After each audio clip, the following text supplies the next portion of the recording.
Gordie Howe Bridge will open on July 27th. There were questions, and we thought we had the answers to the questions as to the financing and the special deal that you-know-who in the Oval Office became involved in the bridge and started demanding concessions. Right. And guess what? He did get concessions from Canada. More than you and I thought. More than you and I thought last week. Right. Yeah. And in the meantime, the messaging from the Prime Minister was mixed. As a matter of fact, the government did a piss-poor job of getting the communication out as to what had taken place. So it kind of came out already they had lost control of the message when they finally put something out. And there are still questions that are unanswered because Prime Minister Carney, on a couple of different occasions, was not clear. It did not come across. He may have thought it was coming across in his own mind, but when you look back on it, there were different things being said, or it would appear, at least they could be interpreted in different ways. So let's try this. Is the Canadian debt repayment on the bridge included as expenses before profits are split with the U.S.? Well, let me say, first of all, that we're very pleased that the prospect of the bridge reopening later this month, or opening later this month. This is good for Canada, good for the United States, both in the short term and the long term. What we have with the agreement with the U.S. Is as follows. And let me start with what it is. It's not splitting the tolls of the bridge. It is an agreement for 15 years to split net revenues. Splitting of tolls, any sharing of the toll revenue won't happen until all of the debt is repaid. We will split net revenues over the course of the first 15 years, and those net revenues are after operational costs. So it's manning the toll booths, it's maintenance, it's snow removal, a series of other operational costs. We expect that after those costs, for the first few years, net revenues will be modest. In fact, we expect them to be negative, as traffic ramps up. So negative to modest in the first few years. And what's been designed is an alignment of incentives so that when the splitting begins, all of the portions that go to the U.S. government will be reinvested in economic development, regional economic development in the area, the U.S. side of the area, obviously, which is pro-cyclical. It reinforces, more traffic, higher revenues, more investment, and that's the way it moves forward. The underlying agreement that we have with Michigan remains the same. And so no sharing of tolls until all the debt is repaid. So it's a good deal for both sides. It gets things moving. And, that's in the spirit of today's announcement, which is to get things moving. Are you able to provide more information about the deal? Some sources to us and to Bloomberg and Reuters are saying it's a 50% split, I guess, once the sharing starts happening. And if this is a Canadian project, why did you have to start giving? Why did you decide to start giving some of the revenue away? The first thing is you quoted the overall amount of the capital investment of the project, around $6.5 billion. What we're talking about is very modest relative to the size of that. Okay, that's the first thing, just to give a sense. The second is that, as I'm going to repeat myself, but I think it's an important point, that it's aligned, the incentives are aligned here because the reinvestment in regional economic development on the Michigan side, mainly the Michigan side, that's obviously good for Michigan, but it's also good for Canada because it's going to reinforce the traffic. So we see the incentive alignment as a reasonable discussion. It's a good deal for Canada, good for the U.S., and it's great for both countries to have this bridge open, and we're looking forward to, Is it 50%? Thank you. Next question. Yeah, he still didn't. It wasn't really black and white yet. You know what? You mentioned you said something about Carney being unsure in his answers. I think the opposite. He's very sure of his answers. He's just being very elusive in coming out with what actually happened. Yeah, it's one of the few times that Mr. Carney, Prime Minister Carney, has pissed me off and kind of stained my faith in him to a certain degree, if you want to call it. At the bottom here, you say elbows up or down, you judge. This is definitely an elbows down situation, Gary. I really hate to say it. Mr. Poilievre, you get the information you need to get that clarity from our prime minister in terms of what exactly this deal was and what is it exactly that we did concede. From what I'm getting from this, we weren't supposed to be splitting any of the tolls, and it was estimated it would take about 50 years for us to pay down the bridge. Now, for the first 15 years, we're going to be splitting the tolls and not putting any money necessarily towards paying down the expenses that went into building this bridge. Yeah, Gary, I am not happy with that. You paid for this bridge, Gary. I paid for it along with another 41 million Canadians. Bless the children, of course, that are not working, but you get the message. We Canadians paid for that bridge. We used American labor. We also used American product jointly with Canadian resource product and workforce, and we built a fantastic bridge. And we are going to be giving the Trumpster money. I am not happy with that. I don't care who was in charge, Biden, Obama. I don't give a crap. This should not have happened.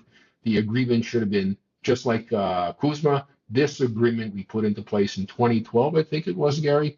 This is exactly the way it should have moved forward without any issues. There would have been fantastic ceremony inaugurating this bridge, and now we have nothing, and Canadians got screwed. We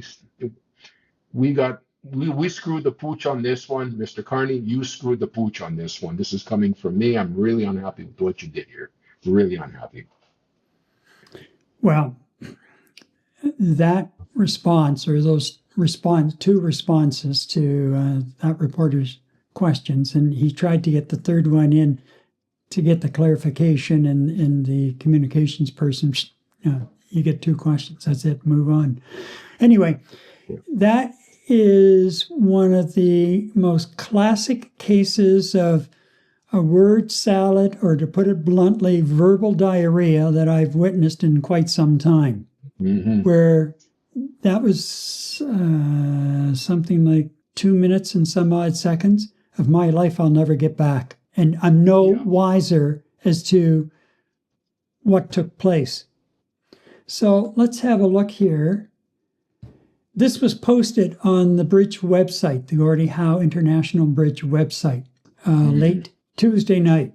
And if you read it, Number one, Canada and the United States have reached agreement in principle on the following. Number one, economic participation. Canada will provide annual economic participation payments outside the 2012 Canada-Michigan crossing agreement equal to 50% of net bridge and crossing-related revenues for the first 15 fiscal years of bridge operations.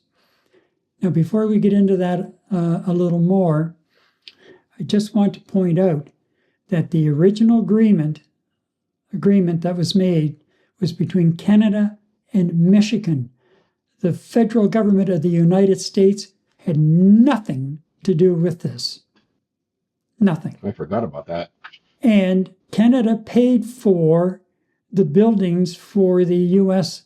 border inspection people. Okay, so net bridge and crossing related revenues is all revenues collected with respect to the bridge less all incurred operating costs of the bridge. And again, here there is no definition of incurred operating costs.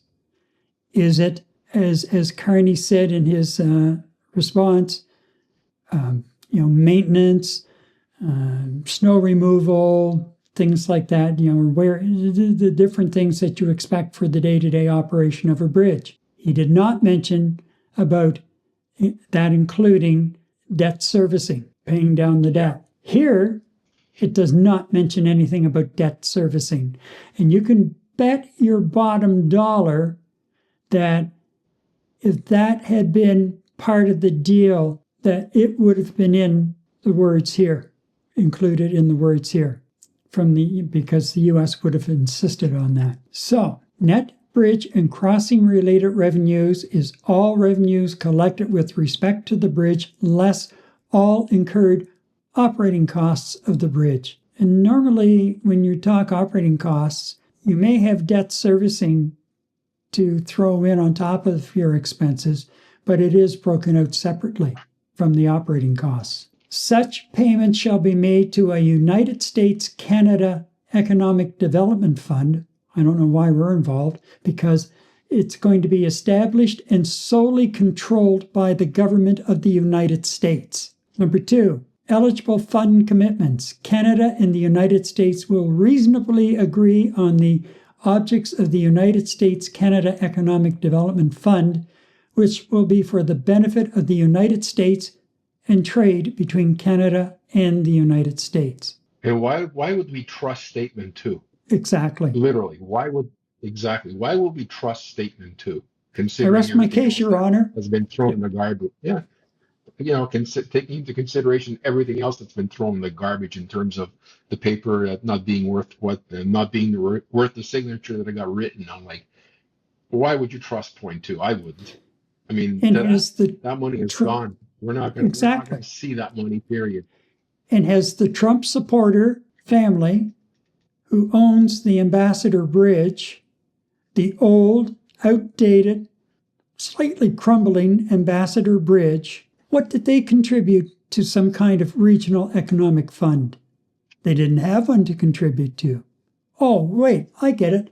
They provided a few jobs on the American side, for plowing and things like that, and probably at the minimum wage of $6 or $7, $8 an hour. Meanwhile, they've made huge amounts of money, a fortune, from the bridge and the tolls. And if you read down through, there's something else.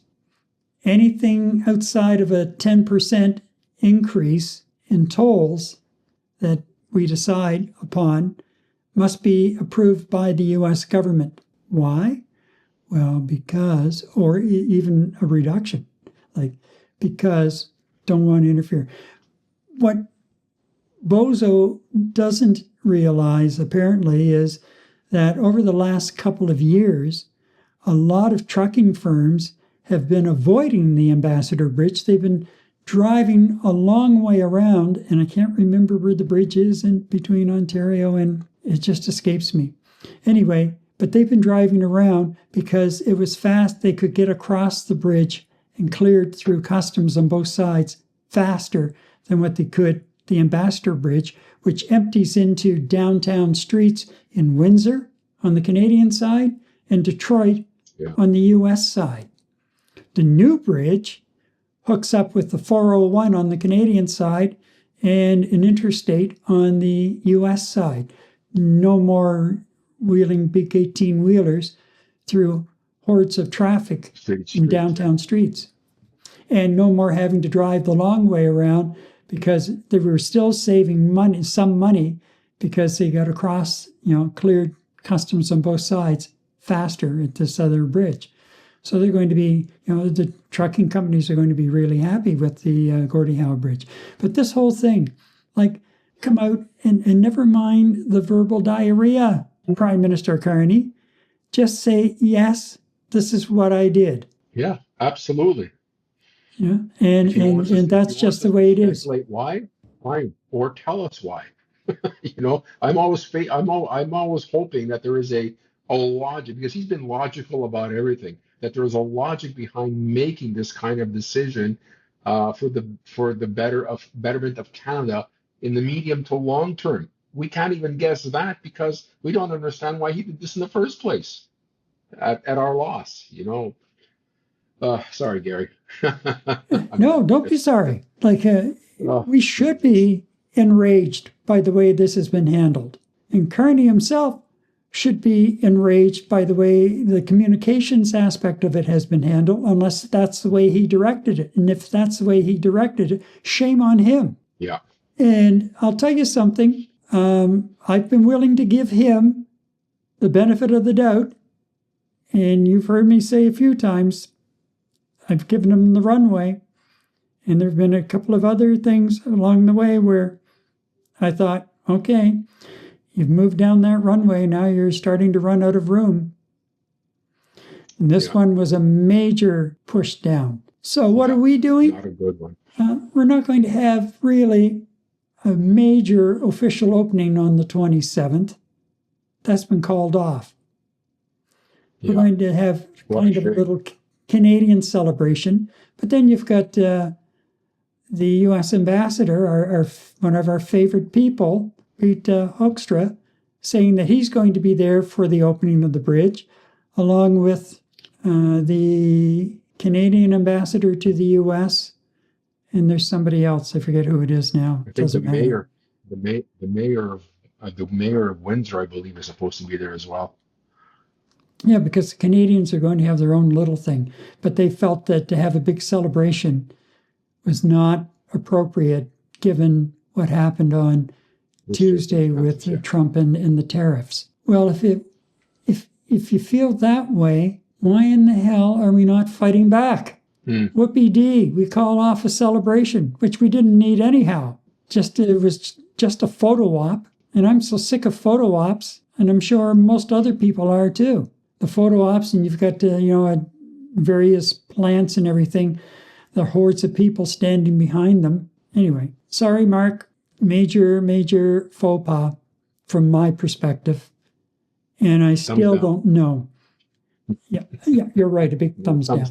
Thumbs down, yeah, that's right. And I still don't know. Why don't you, for God's sakes, just come out and put it on the table? Yeah. Does this include the debt servicing costs, or does it not?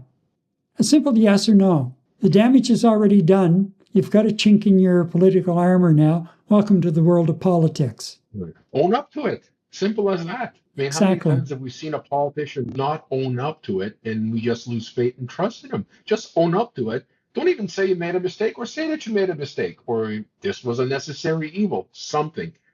He should have owned up to it, owned the issue, and let's move on. But no, he's got to disappoint a lot of interested Canadians like you and I, voters of Carney, and perhaps potentially non-voters of Carney. You've really disappointed us on this one, Mr. Carney, sir. The way it was handled was horrible, and just giving into that huge of a concession to our neighbors down south. That's definitely the wrong time, but we're trying to promote and build a Team Canada here. Not a good situation all around. Well, at the very least, for people who are taking media courses, this will be a prime example of how not to handle a messaging situation. Anyway, that's my opinion.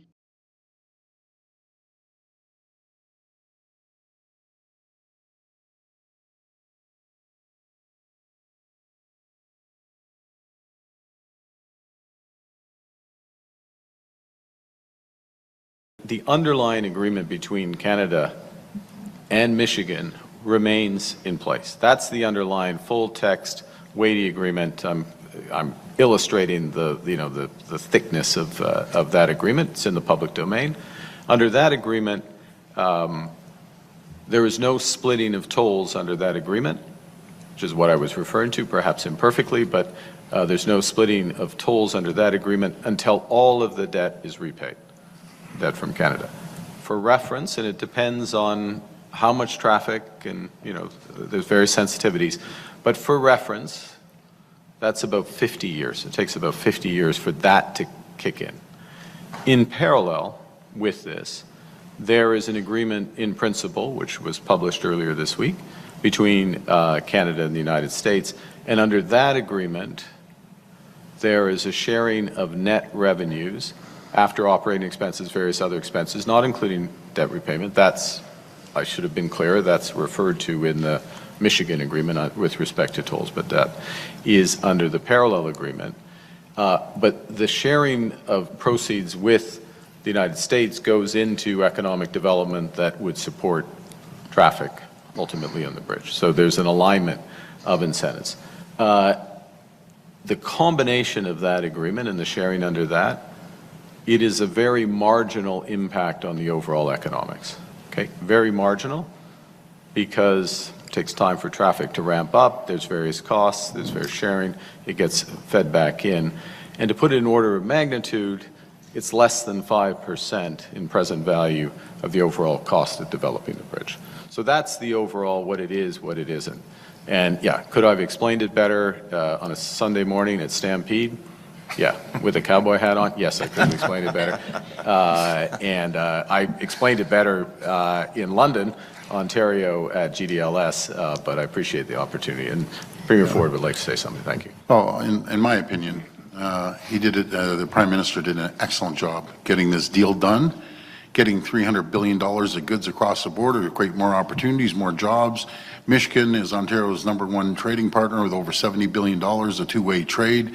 It's critical for the auto sector, it's critical for auto part manufacturers, and it's critical for all manufacturers that this bridge gets open. He did an incredible job, and I thank you for that.